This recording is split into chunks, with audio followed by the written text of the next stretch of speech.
Media మిత్రులందరికీ నమస్కారం. వెంకటరంగారెడ్డి గారికి, మరి కేఎస్ రత్నం గారికి, ప్రభాకర్ రెడ్డి గారు, వెంకటేష్ ముదిరాజ్ గారికి, వెంకటరామరెడ్డి, ముఖ్యంగా ఇక్కడ వచ్చిన ప్రింట్ అండ్ ఎలక్ట్రానిక్ మీడియా మిత్రులందరికీ నమస్కారం.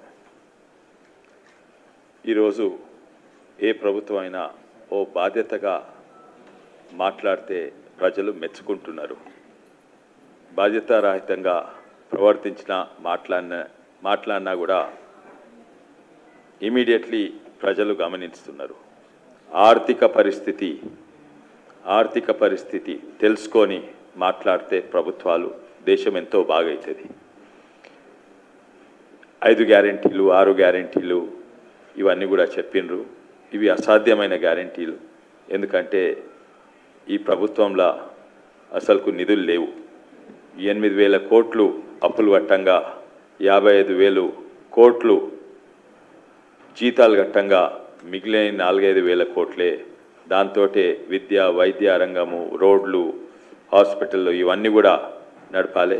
అసాధ్యమైన పరిస్థితి. అటువంటప్పుడు రైతులకు 2 లక్షల రూపాయల రుణమాఫీ అని ఇంతకుముందు అన్నారు.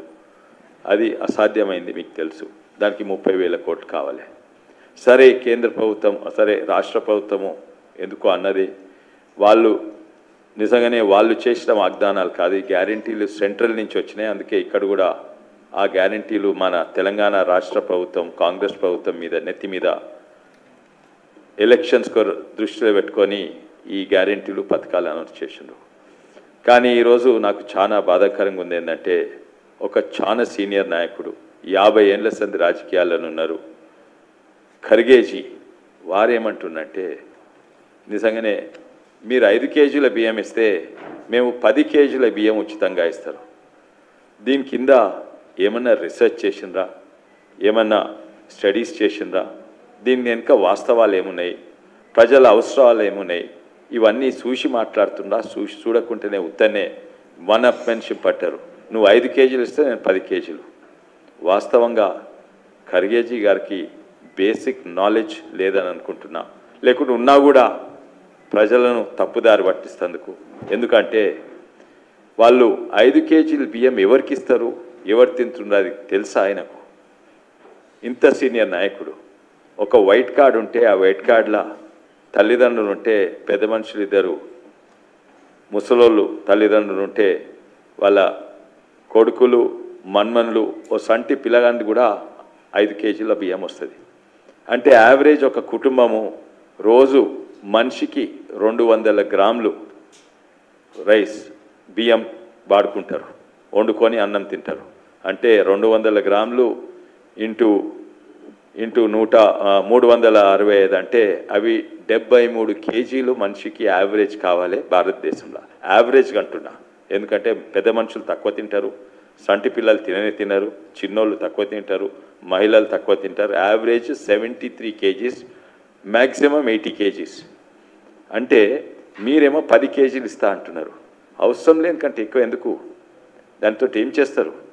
కొంచెం వెనక ముందు చూసి మాట్లాడాలి కదా. ఎందుకంటే 10 కేజీలు నెలకిస్తా అంటే 120 కేజీలు, అంటే వాళ్ళు తినేదే 80 కేజీలు అనుకో మ్యాక్సిమము.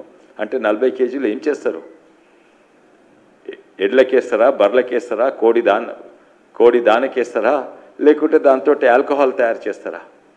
వెనక ముందు చూసి మాట్లాడితే ఇంత సీనియర్ కాంగ్రెస్ నాయకులు తెలివి ఉందో లేదో, జ్ఞానం ఉందో లేదో, సోషల్ స్టడీస్, సమాజం ఏం నడుస్తుందో, ప్రజలు ఏం తింటుండ్రో ఏం తింటలేరో అది తెలియకుండా మాట్లాడు నిజంగానే బాధాకరంగా ఉంది. ఇంత సీనియర్ నాయకులు అట్లా మాట్లాడొద్దు. ఈసారి